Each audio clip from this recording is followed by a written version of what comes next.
BJP की केंद्र सरकार से हमारे बच्चों को रोजगार दिए नहीं जा रहे।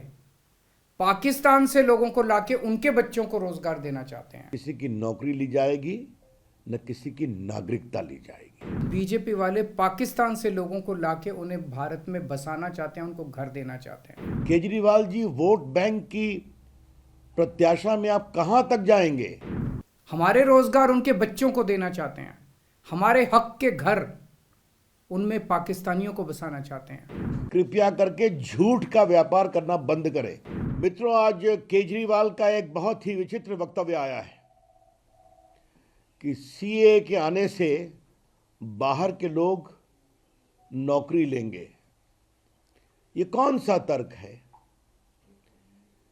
ये जो हिंदुस्तान में लोग आए हैं, ये कौन है? ये अपने आस्था के नाम पर प्रताड़ित होकर आए हैं। पाकिस्तान, बांग्लादेश, अफगानिस्तान से, और वो इसलिए प्रताड़ित हुए कि उनकी आस्था दूसरी थी। वो हिंदू थे, सिख थे, क्रिश्चियन थे, पारसी थे। तो भारत तो एक प्रकार से इस तरह से प्रताड़ित लोगों के लिए अवसर देता है ना, और यही रह रहे हैं ना वो बड़ी संख्या में। तो क्या उनको कानूनी माध्यम से नागरिकता का संरक्षण देना भारत का नैतिक, संवैधानिक और सांस्कृतिक अधिकार है या नहीं?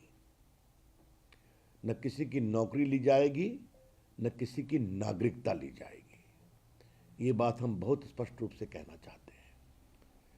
लेकिन केजरीवाल जी, वोट बैंक की प्रत्याशा में आप कहां तक जाएंगे?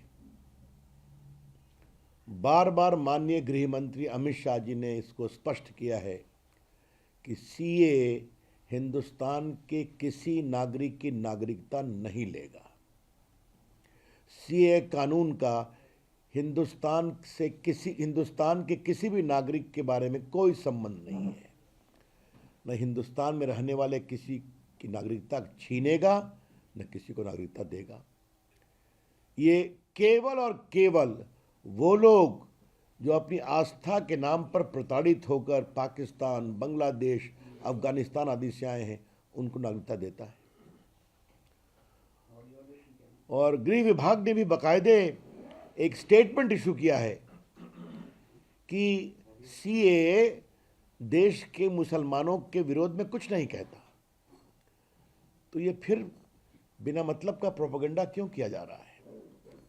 और सबसे आश्चर्य की बात है कि ये कौन लोग हैं जो रोहिंग्या के पक्ष में खड़े होते हैं और कहते हैं कि उनको अवसर दो, उनको अधिकार दो, और जो प्रताड़ित होकर हिंदुस्तान में दर दर भटक रहे हैं, पीड़ा की जिंदगी जी रहे हैं, जिल्लत की जिंदगी जी रहे हैं। आज भारत ने जब उनके लिए कोशिश की है, नरेंद्र मोदी जी की सरकार ने, माननीय गृह मंत्री अमित शाह जी ने, तो उसको लेकर इस तरह की बातें कही जा रही हैं। ये बहुत दुर्भाग्यपूर्ण है। सीए के नाम पर सांप्रदायिक उन्माद फैलाने वालों से मैं एक ही बात कहना चाहूंगा, कृपया करके झूठ का व्यापार करना बंद करें। Stop telling lies about the CA. कल मैंने ममता जी का एक वक्तव्य देखा। उनकी राजनीतिक जमीन खिसक रही है बंगाल में, तो वो चिल्ला रही हैं। अब उस रेस में कूद गए श्रीमान केजरीवाल जी, और दक्षिण भारत में तो है ही हैं लेफ्टिस्ट लोग। We would like to clearly clarify on behalf of the BJP that CAA does not at all take away the citizenship of any Indian. It does not at all deprive any Indians of their citizenship.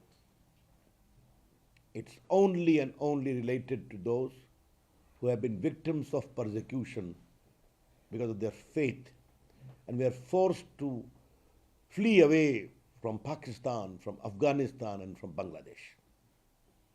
So India, as a country, imbued by its civilizational heritage and constitutional obligation, has given them this protection under CAA.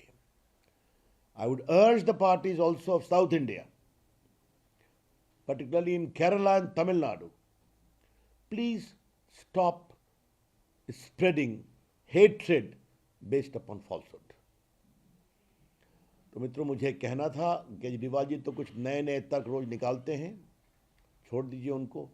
सबकी सियासी ज़मीन खिसक रही है, इसलिए हम ये स्पष्ट करना चाहेंगे कि CAA कानून बनाया गया है प्रताड़ित लोगों के लिए, जो अपनी आस्था के कारण प्रताड़ित होकर आए, और इसके बारे में और कृपया करके झूठ, गलतफहमी फैलाना समाप्त